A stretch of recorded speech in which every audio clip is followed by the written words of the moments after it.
Assalamualaikum warahmatullahi wabarakatuh. Halo semuanya, apa kabar kalian hari ini? Semoga sehat dan selalu bersemangat. Selamat datang kembali di Zona Film Series. Kali ini kita akan membahas sebuah film kriminal drama yang diangkat dari kisah nyata berjudul The Mule yang dirilis pada tahun 2018. Film ini digarap oleh sutradara legendaris kita, Clint Eastwood, yang sekaligus juga menjadi pemeran utama dalam film ini. Selain Eastwood, film ini juga dibintangi oleh Bradley Cooper, Lawrence Fishburne, Michael Peña, dan Andy Garcia. Dengan kombinasi pemain papan atas serta cerita yang diambil dari kehidupan nyata, film ini menghadirkan kisah yang menegangkan, menyentuh, dan penuh pesan moral. Film The Mule bercerita tentang seorang pria tua bernama Earl Stone, seorang veteran perang Korea yang sudah berusia lebih dari 80 tahun yang tanpa sengaja terjebak dalam bisnis penyelundupan narkoba untuk kartel Meksiko. Dari seorang kakek sederhana yang terlilit masalah finansial, ia berubah menjadi kurir andalan kartel dengan catatan rekor yang luar biasa. Namun jalan hidupnya yang penuh resiko akhirnya menyeretnya pada konsekuensi besar. Peringatan, tidak lupa saya selalu mengingatkan bahwa konten ini mengandung spoiler dari film The Mule. Jika kamu belum menonton dan tidak ingin mengetahui detail alur ceritanya, saya sarankan untuk menunda menonton video ini. Namun jika kamu telah menonton dan masih belum paham dengan alur ceritanya, mari kita mulai pembahasannya.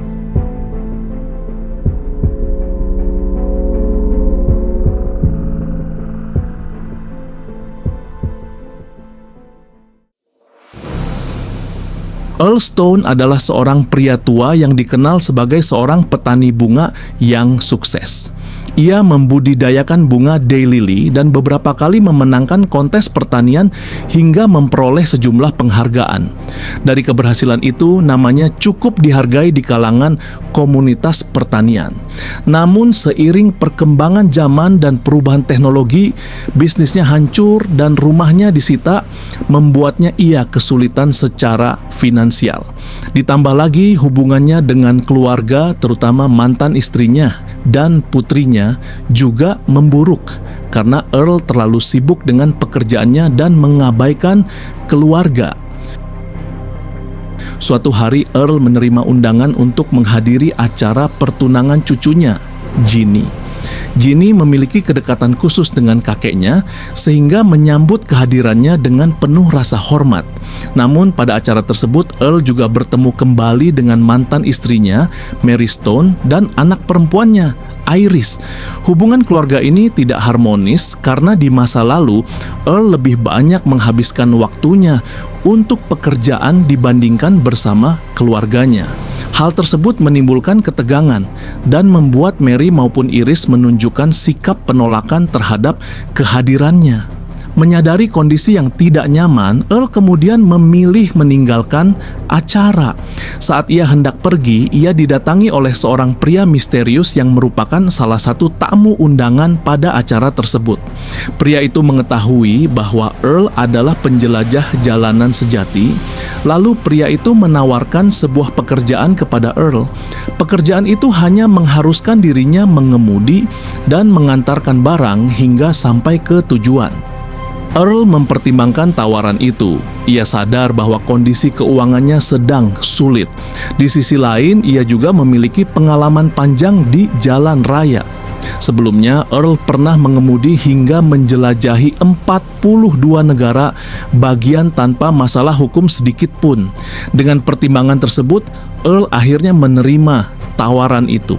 Keputusan ini menjadi titik awal keterlibatannya dalam aktivitas sebagai kurir yang kelak menuntunnya pada permasalahan besar di kemudian hari. Rasa penasaran membawa Earl Stone untuk mendatangi lokasi pekerjaan yang sebelumnya ditawarkan kepadanya. Tempat tersebut berada di sebuah gudang sederhana di samping pom bensin.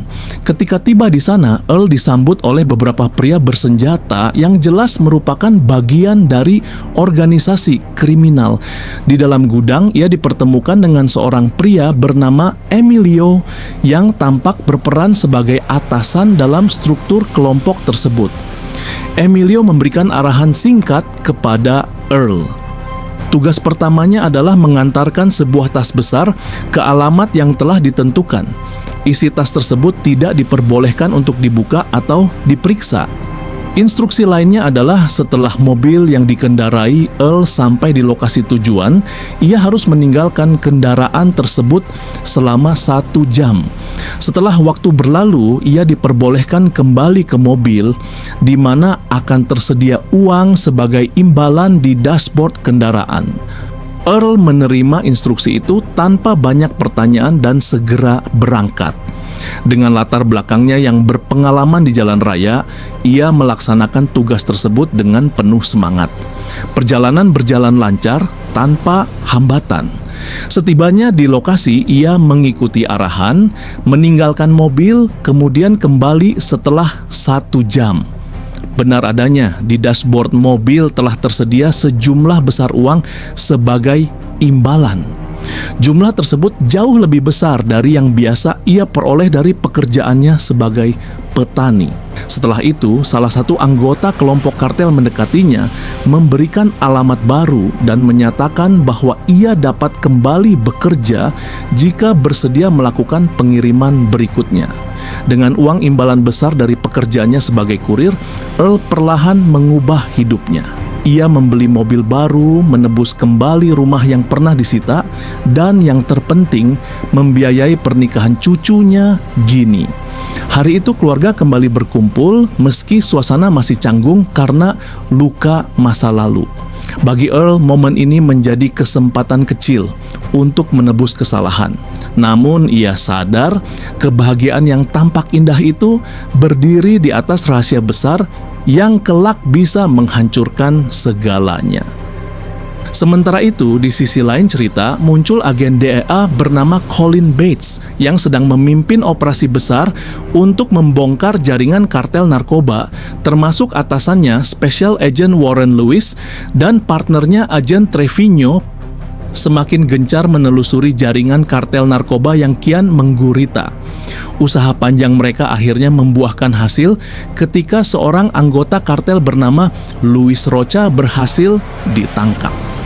Penangkapan itu menjadi titik penting. Luis tidak hanya sekedar tahanan, melainkan pintu masuk menuju jantung operasi kartel. Di bawah tekanan hukum yang berat, ia akhirnya dijadikan alat oleh DIA sebagai mata-mata yang diam-diam melaporkan aktivitas internal kartel. Dengan informasi berharga dari Luis Rocha, DIA mulai mendapatkan gambaran jelas rute distribusi, pola komunikasi, hingga sosok kurir misterius yang selalu lolos dari pengawasan polisi. Pada suatu hari, Earl Stone kembali mendatangi tempat pekerjaannya yang kelam. Ia hadir dengan mobil barunya, hasil dari upah besar yang ia peroleh sebagai kurir. Seperti biasa, ia diberi sebuah tas besar untuk diantarkan ke tujuan yang sama, tanpa pernah diminta untuk mengetahui isinya. Namun di tengah perjalanan, rasa penasaran yang selama ini ia pendam akhirnya menguasainya. Earl memutuskan untuk berhenti di pinggir jalan. Dengan hati berdebar, ia membuka tas tersebut. Seketika matanya terbelalak, di dalamnya tersusun rapat paket-paket besar berisi kokain dalam jumlah kiloan. Kesadaran pahit pun menghantam dirinya bahwa ia kini telah menjadi bagian dari perputaran bisnis narkoba kelas berat. Belum sempat ia menutup kembali tas itu, sebuah mobil polisi berhenti di belakangnya. Seorang petugas turun, bahkan membawa anjing pelacak. Detik itu juga Earl merasakan bahaya nyata pertama kali dalam pekerjaannya. Dengan kecerdikannya, ia segera mengambil pasta gigi dari mobilnya, lalu mengoleskannya di mulut anjing tersebut untuk mengelabui indera penciumannya. Triknya berhasil. Polisi tidak menemukan kejanggalan dan akhirnya pergi meninggalkannya. Earl menarik napas panjang, lalu menutup tas itu rapat-rapat. Ia kembali ke mobil dan melanjutkan perjalanan dengan perasaan campur aduk antara lega, takut, sekaligus sadar betapa dalam dirinya sudah terseret ke dunia gelap kartel. Seiring berjalannya waktu, Earl Stone mulai terbiasa dengan pekerjaannya sebagai kurir. Rasa takut dan canggung di awal perlahan hilang, berganti dengan kepercayaan diri yang semakin tinggi. Setiap perjalanan selalu berakhir sukses, dan setiap kesuksesan berarti uang dalam jumlah yang lebih besar. Dengan kekayaan barunya, Earl bahkan mampu menyewa pesta mewah, sesuatu yang dulu tak pernah ia bayangkan. Di mata kartel, Earl bukan lagi sekedar pengantar barang. Laton, sang bos besar, menaruh kebanggaan pada kakek tua yang selalu berhasil membawa muatan narkotika dalam jumlah besar tanpa masalah. Laton lalu memutuskan memberi tugas yang lebih berisiko, mengangkut ratusan kilogram kokain dalam sekali jalan. Untuk memastikan semuanya berjalan lancar, Laton menugaskan 2 orang kepercayaannya, Julio dan Axel, untuk mengawasi perjalanan Earl dari belakang mobilnya. Namun, sifat Earl yang gemar menolong orang kerap membuat pengiriman menjadi lambat. Suatu kali ia berhenti di jalan untuk membantu orang asing yang membutuhkan pertolongan. Julio yang mengawasi dari belakang menjadi geram, menganggap kakek tua itu ceroboh dan lamban. Ia pun melaporkan hal itu kepada Laton. Tetapi bukannya mendapat dukungan, Julio justru dimarahi. Laton menegaskan bahwa Earl punya caranya sendiri, dan yang terpenting, ia selalu berhasil menyelesaikan misi. Pada kesempatan lain, Earl yang berusaha akrab mengajak Julio dan Axel makan di sebuah tempat langganannya. Saat mereka hendak pulang, polisi tiba-tiba menghampiri karena melihat gerak-gerik Julio yang mencurigakan. Situasi menjadi tegang, nyaris membongkar penyamaran mereka, namun Earl segera turun tangan. Dengan ketenangan khasnya, ia meyakinkan polisi bahwa mereka hanya orang biasa yang hendak makan bersama. Untuk memperkuat kesan ramahnya, Earl bahkan menyogok kecil dengan cara unik, memberi polisi itu jagung karamel kesukaannya. Polisi pun luluh dan akhirnya membiarkan mereka pergi. Perjalanan kembali dilanjutkan. Berkat kelihayan Earl, mereka selamat sampai tujuan, dan sekali lagi ia membuktikan bahwa pengalamannya serta caranya yang sederhana seringkali lebih efektif daripada ancaman atau kekerasan. Di ruang interogasi, Luis Rocha bekerja sama dengan agen DEA. Demi meringankan hukumannya, ia membocorkan rahasia kartel. Ia mengungkap jalur distribusi, orang-orang penting, hingga detail pengiriman terakhir. Yang paling mengejutkan, Rocha menyebut bahwa kartel kini mempercayakan pengiriman besar kokain pada seorang kakek tua. Sosok yang terlihat sederhana, namun mampu mengantar barang tanpa pernah dicurigai polisi.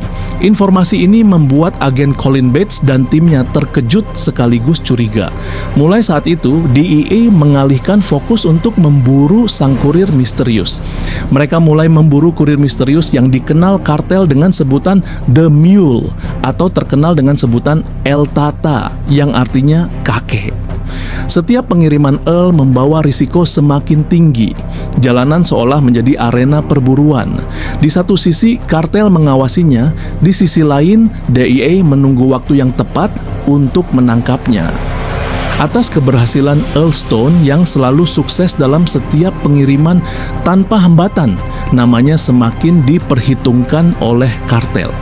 Sebagai bentuk penghargaan, Laton, sang bos besar, mengundangnya ke sebuah pesta megah di kediamannya. Malam itu rumah Laton dipenuhi gemerlap lampu, musik yang hingar-bingar, serta barisan penjaga bersenjata yang menjaga dengan ketat. Para tamu undangan terdiri dari orang-orang berpengaruh dalam jaringan narkotika, dan Earl diperlakukan layaknya tamu kehormatan. Namun di balik pesta penuh kemewahan itu, pihak DEA tidak tinggal diam. Berdasarkan informasi dari Luis Rocha, mereka melancarkan operasi besar untuk menggempur jaringan kartel. Beberapa markas berhasil disergap secara serentak. Dalam dunia kartel, kesetiaan hanya bertahan selama kekuasaan masih kokoh. Laton, sang bos besar, akhirnya dikhianati. Ia dibunuh secara dingin oleh kaki tangan Gustavo, partner lamanya sendiri.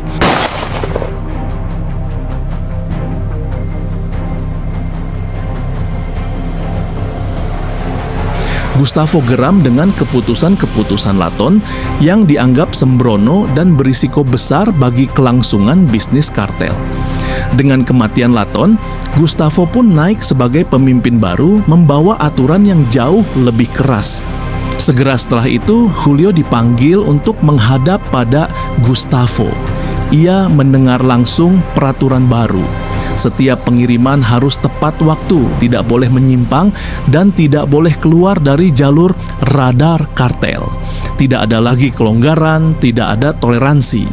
Bagi Gustavo, keterlambatan adalah sebuah penghinaan dan konsekuensinya adalah kematian. Beberapa hari kemudian, Julio bersama rekannya, Buck, mendatangi Earl. Mereka mengajaknya pergi jauh ke tengah hutan. Suasana tegang terasa di sepanjang perjalanan. Di sana, Earl dihadapkan pada ancaman langsung. Julio memperingatkannya agar tidak lagi bertindak seenaknya saat pengiriman, karena kali ini taruhan nyawanya. Untuk mempertegas ancamannya, Julio membuka bagasi mobil dan di dalamnya tergeletak tubuh Axel, rekannya sendiri, yang telah dieksekusi karena tidak mematuhi aturan baru Gustavo. Menyaksikan hal itu, Earl tidak bisa berkata apa-apa. Tekanan yang begitu besar membuatnya terpaksa tunduk pada ancaman tersebut.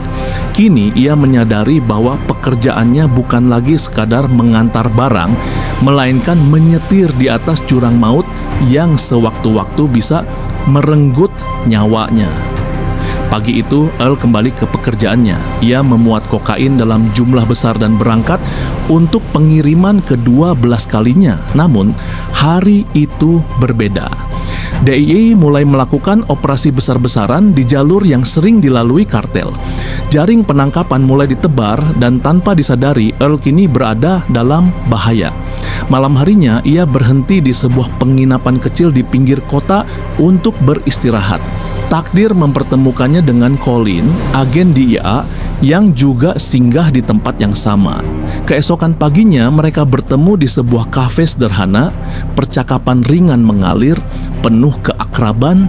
Keduanya saling berbagi kisah hidup, tanpa pernah tahu bahwa mereka sebenarnya berdiri di sisi yang berlawanan, kurir kartel dan pemburu kejahatan. Dalam perjalanan berikutnya, Earl mendapat panggilan telepon dari cucunya, Ginny.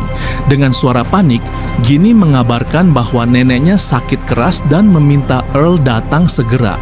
Tanpa ragu, Earl meninggalkan tugasnya dan datang ke rumah mantan istrinya. Panggilan telepon dari Julio diabaikan begitu saja. Di sisi keluarga, waktu yang singkat namun berharga itu menjadi titik balik. Hubungan Earl dengan mantan istrinya perlahan mencair. Ia merawatnya dengan penuh perhatian dan semakin dekat dengan Iris serta Ginny. Namun kebahagiaan itu tak bertahan lama. Mantan istrinya akhirnya meninggal dunia. Kehilangan itu mengguncang hati Earl, membuatnya sadar betapa rapuh dan berharganya waktu bersama keluarga. Setelah masa duka, Earl kembali ke pekerjaannya, berusaha menyelesaikan pengiriman kokain yang sempat ia tinggalkan. Namun di tengah jalan ia dihentikan oleh Buck, anak buah Julio. Buck langsung menghubungi Gustavo, melaporkan bahwa Earl telah ditemukan. Perintah diberikan, kokain itu tetap harus sampai tujuan. Earl pun kembali melanjutkan perjalanannya dengan penuh tekanan. Yang tidak ia ketahui, telepon Buck telah disadap oleh DEA. Jalurnya kini terdeteksi. Colin segera mengerahkan pasukan dan helikopter untuk melakukan pengejaran. Jalan yang biasanya tenang kini menjadi lintasan maut. Hingga akhirnya Earl berhasil ditemukan dan ditangkap. Di saat genting itu, Colin bertemu lagi dengan Earl. Mereka berbincang singkat tentang kehidupan, tentang pilihan, dan tentang konsekuensi. Momen sederhana yang penuh ironi, seorang kurir tua yang terjebak dalam dunia gelap, dan seorang agen muda yang menjadi pemburunya. Sidang akhirnya digelar. Pengacara sempat membela Earl, namun dengan tenang ia mengaku bersalah. Tidak ada alasan, tidak ada pembenaran. Dengan penuh penyesalan, Earl menerima tanggung jawab atas semua kesalahannya, siap menebusnya dengan hukuman yang pantas. Akhirnya, Earl dijatuhi hukuman penjara. Namun, di balik jeruji besi, ia justru terlihat lebih damai. Ia kembali melakukan aktivitas yang dulu ia cintai, berkebun dan merawat tanaman bunga.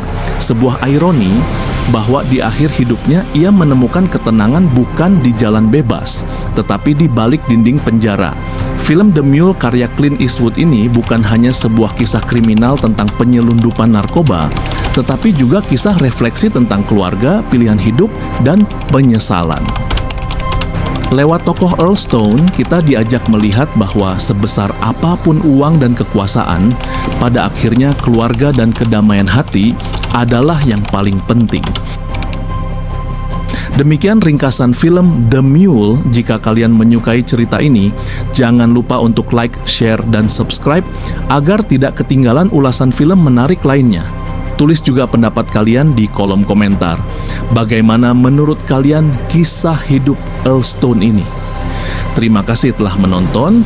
Sampai jumpa di kisah selanjutnya bersama Zona Film Series. Saya akhiri. Wassalamualaikum warahmatullahi wabarakatuh.